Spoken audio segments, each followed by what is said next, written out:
cunto kariye Nigeria baa waxa isku dayday inay kariso digsiga ugu weynaa oo cunto ama bariis ah gabadhan waxay haysataa world record oo world Guinness record ay siiyeen oo qofka cunto karinta ugu teemka dheeraa bay tartanka cunto karinta ayada haystay marba bilad ka qaad 320,000 oo litir oo biyo digsiga lagu shubo 4,000 oo kiilo oo bariisana waa lagu shubo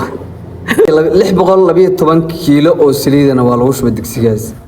300 oo kiilo oo basal ana waa lagu shubo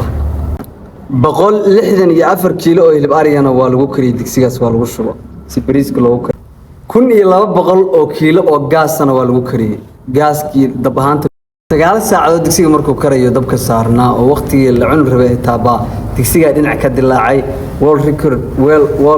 Guinness record waxay dhaheen yani lagu ma xisaabin wax bilada lagu ma siinayo marka cunadii lama qasaarin dadka soo qayb galay meesha baa loo qaybiyay meelahaas loogu shubay caagadaha si ay u cunaan